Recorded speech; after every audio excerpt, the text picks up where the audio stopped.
Hello mes poppies, on se retrouve dans une vidéo créative afin de décorer un papier qui s'appelle donc le Stone Paper pour venir habiller la tranche d'un junk journal. Alors, qu'est-ce que le Stone Paper?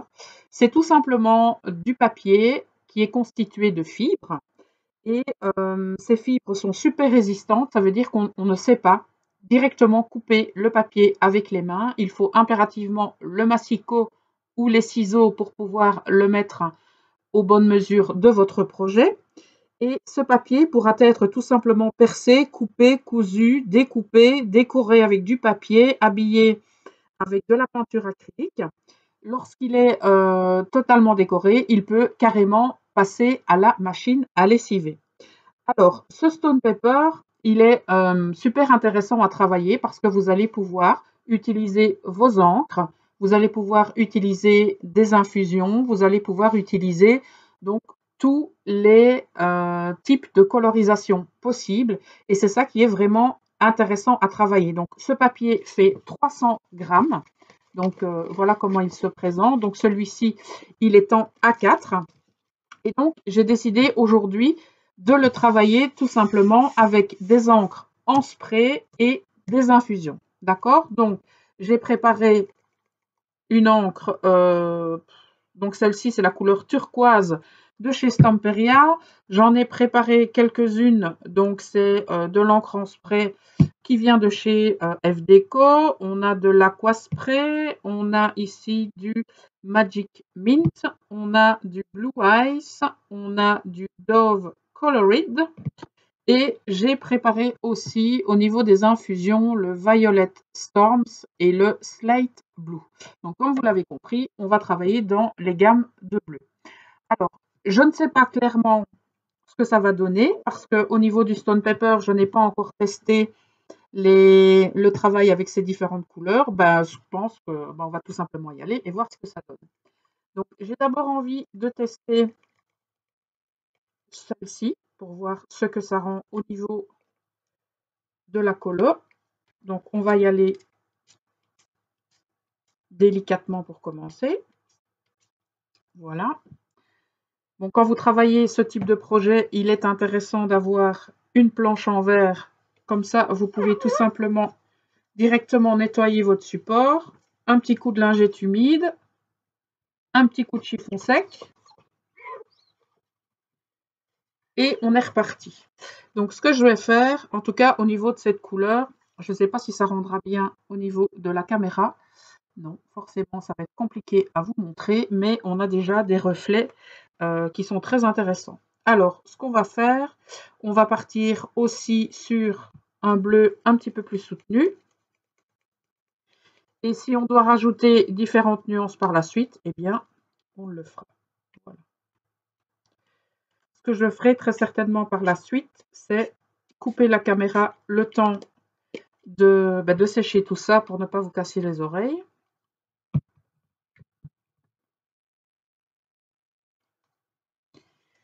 Et bien entendu, ce type de papier est excellent à travailler dans votre mix média, vu que vous pouvez donc coloriser le fond et vous pouvez ensuite lui apporter de la texture. Et c'est certainement ce que nous allons faire. Donc, je vais tout simplement sécher tout ça et je reviens. Voilà, juste le temps de sécher et je reviens. Entre-temps, j'ai préparé donc un pochoir comme ceci et de la pâte de texture. Et mon choix s'est porté sur l'Arranger, donc c'est l'opaque. L'opaque mate, donc on utilisera ça par la suite, d'accord? Donc j'ai envie d'apporter un petit peu de jaune, pourquoi pas.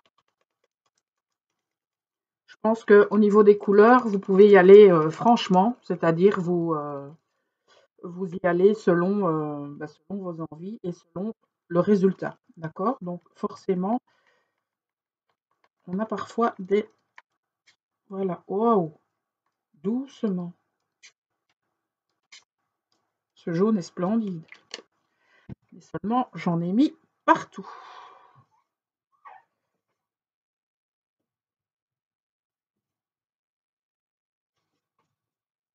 Veillez bien à ce que votre plan de travail soit relativement bien rangé lorsque vous travaillez ce genre de choses. tout simplement pour ne pas en mettre sur vos différents produits.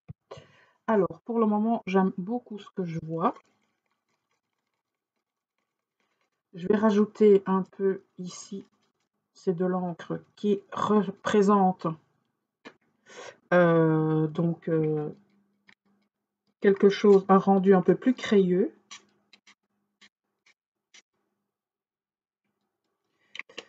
Voilà, donc relingette. C'est un petit peu fastidieux, mais faisons les choses correctement. Voilà, donc pour l'instant, on a un fond qui brille pas mal avec des reflets de jaune. On ne va pas s'arrêter là au niveau de la colorisation. Je vais de nouveau sécher et ensuite j'appliquerai mes pigments en poudre. Donc je vous dis à tout de suite. Voilà, alors ce qui est très intéressant avec ce papier, c'est que lorsque vous le séchez avec votre pistolet chauffant, le papier ne gondole pas, le papier ne bouge pas. Donc j'ai envie de dire, c'est vraiment sympathique à travailler. Alors, on va tester les infusions Violet Storms. Donc, pour les personnes qui ne connaissent pas donc, les pigments de type infusion comme ceci, donc c'est de la poudre qu'il va falloir infuser à l'aide d'eau, tout simplement. Donc, lorsque vous recevez le contenant, il vous suffit de le percer et d'y mettre hop, une petite genre punaise, vous voyez, un petit pic là pour pouvoir protéger tout ça. Donc j'ai mis mes pigments, donc vous les voyez, ce sont des pigments qui sont relativement foncés et il suffit maintenant de les faire réagir avec de l'eau. Donc forcément, plus vous mettrez d'eau et plus vous allez faire réagir ces pigments. Voilà. Donc maintenant, ça va permettre aussi aux couleurs de se mélanger grâce à l'eau. Et on peut comme ça s'amuser. Si on a envie tout simplement d'arrêter donc l'infusion, eh bien, il suffit de prendre,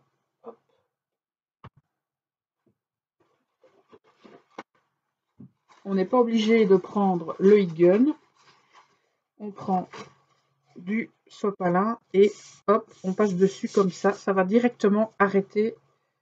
Voilà, donc forcément, oui, on en a beaucoup, on en a perdu pas mal, mais ça arrête directement l'infusion.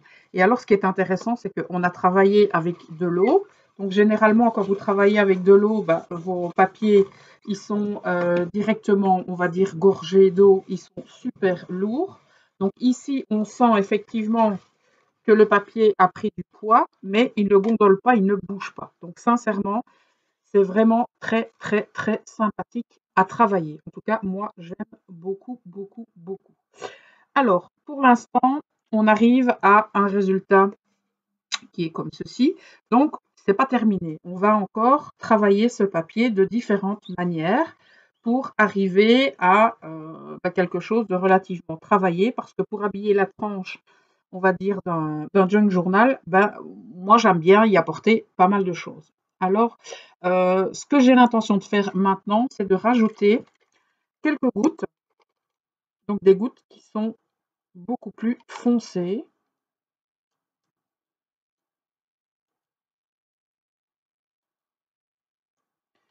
Pour avoir un contraste avec le fond qu'on a déjà travaillé.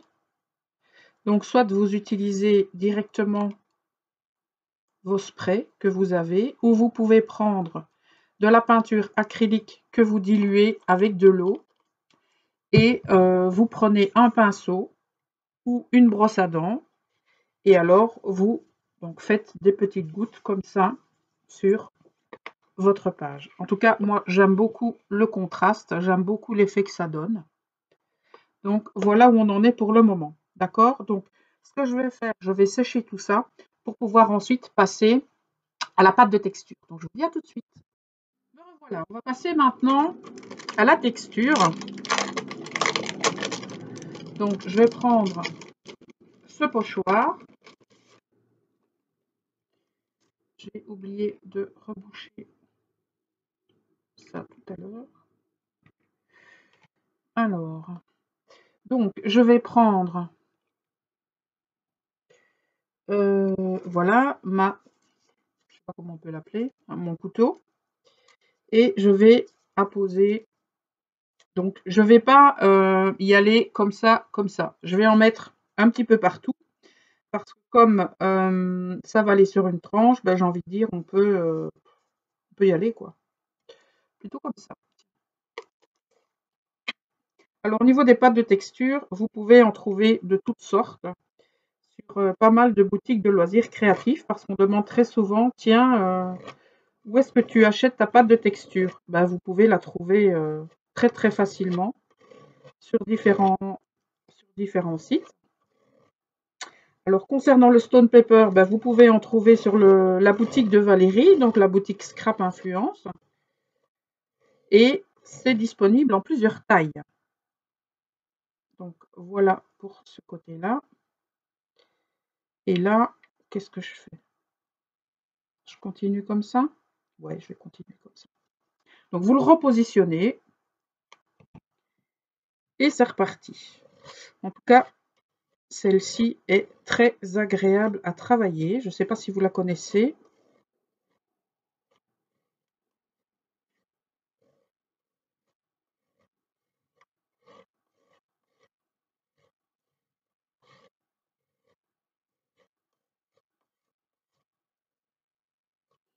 Alors quand vous utilisez un pochoir, il est très important, lorsque vous avez donc terminé, de directement aller nettoyer vos outils.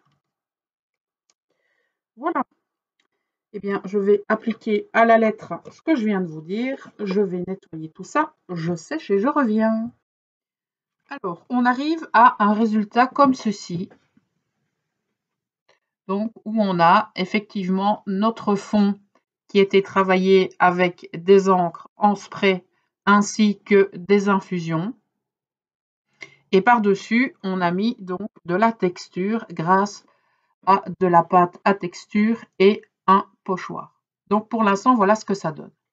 Alors, ce que j'ai l'intention de faire maintenant, c'est peut-être de mettre quelques micas, c'est-à-dire mettre un petit peu de brillance. Et pour ça, j'ai décidé de mettre du mica mist de chez Nouveau.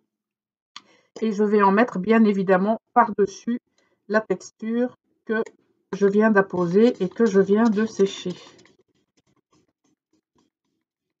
Ça nous donnera un rendu bien sympa et je pense que ça va harmoniser le tout. Alors, ah oui, c'est ça tout à l'heure que je vous disais, la petite punaise. Je ne sais pas clairement comment ça s'appelle. Et donc, vous mettez ça sur votre petite fiole d'infusion. La planche en verre est vraiment quelque chose de miraculeux. Voilà. Alors, il me reste encore une nouvelle fois à sécher, donc je reviens. Voilà. Alors, ce qu'on va faire maintenant, on va mettre donc quelques tamponnages au niveau de cette tranche, tout simplement parce que j'ai envie d'y mettre un petit peu de noir pour pouvoir un peu contraster tout ça. Alors, comme ce junk est sur le thème du voyage, de la mer, etc., j'ai envie d'y mettre tout simplement des petites bulles qui, j'espère, viendront harmoniser tout ça. Alors, je me demande si je vais les mettre en noir. Je pense que oui, parce que j'ai quand même envie de venir mettre un petit peu de contraste. Voilà, je pense que j'ai bien fait de choisir le noir. Donc, on y va. Hein. On met des bulles. Alors ici, j'ai mis du noir. Hop. Sur mon bloc. Donc, comme vous le savez, quasiment tous et toutes, je pense, la Versafine est l'encre qui permet d'avoir le plus de finesse au niveau du résultat de votre tamponnage. C'est la raison pour laquelle j'ai utilisé celle-là. Comme je n'ai pas de colorisation particulière à faire, eh bien, je n'ai pas pris la Memento. Sinon, eh bien, c'est celle-là que j'aurais pris sans aucun problème.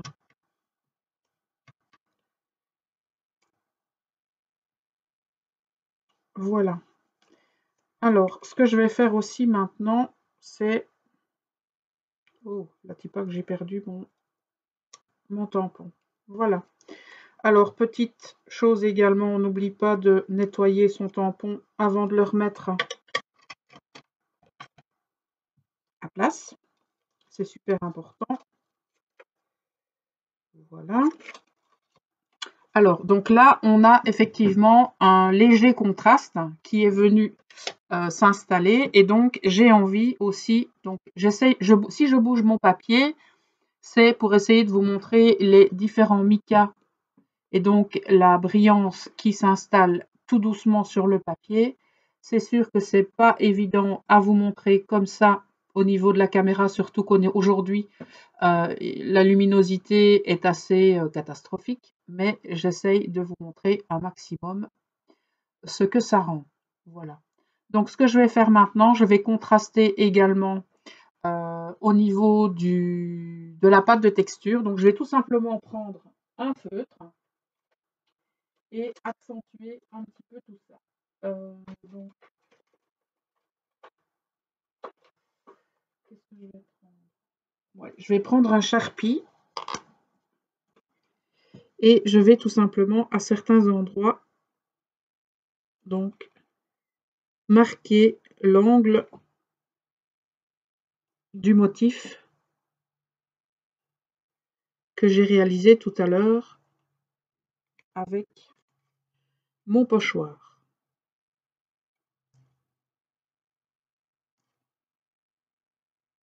Donc il nous suffit tout simplement, je vais prendre un morceau de sopalin au cas où ça ne sera pas sec. On va assurer les choses, voilà.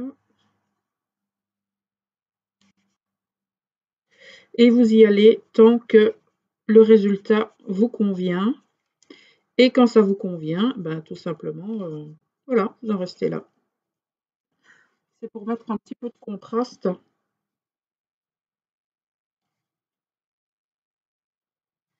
Au niveau de cet ensemble.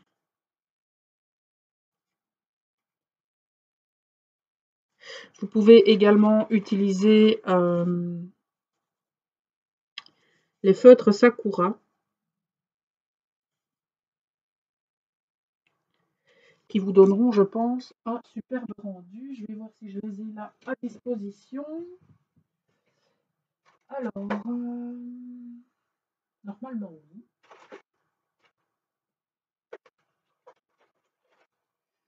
Je vais mettre un petit peu de gris argenté.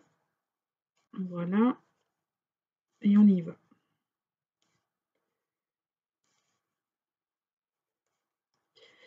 Mettons des paillettes, parce que les paillettes, c'est la vie.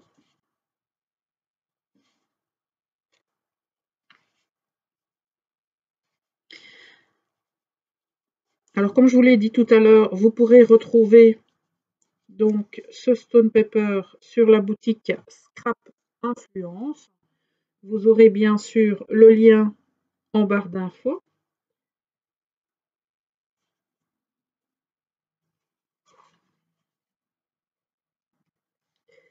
Voilà, je vais continuer ça hors caméra parce que sinon ça risque de prendre des plombes. À tout de suite. Voilà, je reviens maintenant pour la dernière étape. Donc voilà ce que ça donne. On voit effectivement qu'il y a des petits traits qui se baladent un petit peu partout. Et donc ce qu'on va faire maintenant, on va fixer tout ça. Donc j'ai décidé de fixer ça avec du vernicole, auquel je vais rajouter une autre sorte d'infusion pour donner justement encore une autre dimension à, ma créa. Voilà. Alors je vais prendre du vernicole que je vais mettre sur ma plaque.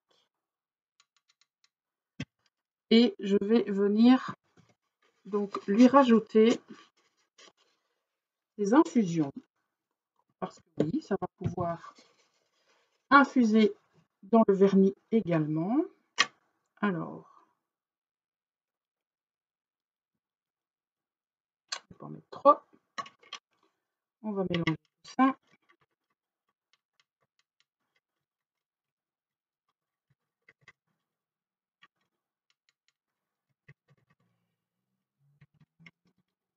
J'espère que j'en ai pas trop mis. On va voir un peu ce que ça donne si j'en mets comme ça. Moi, ça me convient. Et donc, il faut savoir que ça va fixer et ça va encore permettre de faire réagir les différents pigments qui sont présents sur notre papier. Ça va également colorer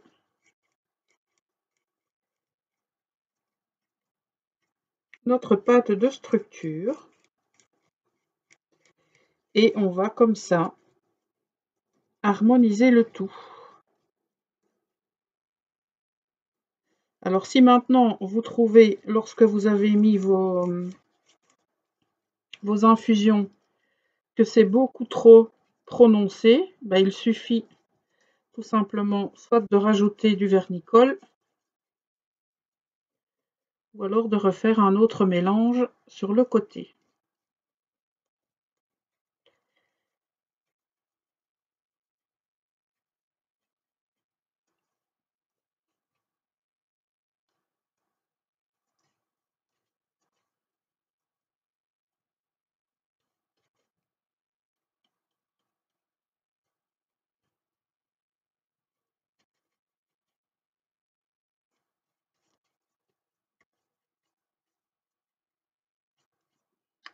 Ce stone pepper est vraiment, vraiment, vraiment très agréable à travailler. En tout cas, si vous n'avez jamais fait l'expérience, je vous invite vivement à la tenter. Vous voyez ici, il y a encore des pigments qui viennent de réagir avec le passage du vernicole. Bien sûr, ça va quelque peu s'estomper lorsque ça va sécher.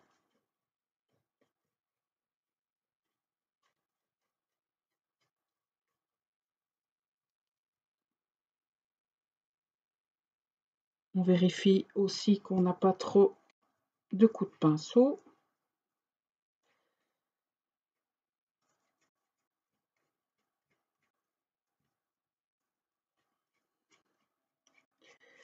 Moi, j'aime beaucoup le rendu que ça donne. Oups. Voilà. Alors, je nettoie tout ça, je sèche et je reviens. Voilà. Alors, nous avons terminé le travail de ce stone pepper. Donc, voici ce que ça rend une fois qu'il est verni et qu'il est prêt à être posé. Donc, peu importe sur quel support. Donc, ça peut être tout simplement un fond d'art journal. Ça peut être donc une tranche comme je vais l'utiliser. Ça peut très bien servir de couverture d'album également si vous faites un album 15-15 éventuellement. Moi, donc, au niveau du projet que je suis en train de réaliser, donc, c'est-à-dire un junk journal avec une collection de la boutique donc, de Scrap Influence. Donc, c'est une collection que Valérie m'avait envoyée au mois d'août.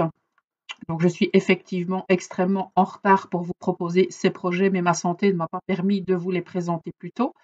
Voilà, donc vous verrez très prochainement la vidéo donc, de présentation de ce junk journal sur la chaîne. Donc, ça devrait arriver d'ici quelques jours et vous verrez bien entendu la tranche de ce junk qui émanera de cette page de Stone Pepper que nous avons réalisée. Alors, que dire de ce stone pepper encore? C'est que vous pouvez le travailler à l'infini, vous pouvez utiliser tous les médiums, vous pouvez utiliser tout le matériel dont vous avez besoin. Même les couturières peuvent s'en servir parce qu'une fois cousu, je peux vous dire que ça rend super bien. Personnellement, je ne suis pas couturière, donc je l'ai testé. Donc tout simplement, donc la couture à la main, ça rend déjà super bien. Donc j'imagine ce que ça peut être. donc une couture faite à la machine. Voilà. Si vous avez des questions, n'hésitez pas à utiliser l'espace commentaire prévu à cet effet. Contactez directement Valérie si vous le souhaitez, si vous avez des informations plus précises à obtenir. Et si vous souhaitez donc tenter l'expérience du Stone Paper, eh bien, je vous invite donc à commander ce Stone Paper sur sa boutique. Vous trouverez le lien en barre d'informations. Voilà, je vous souhaite une excellente journée et je vous dis à très bientôt. Ciao!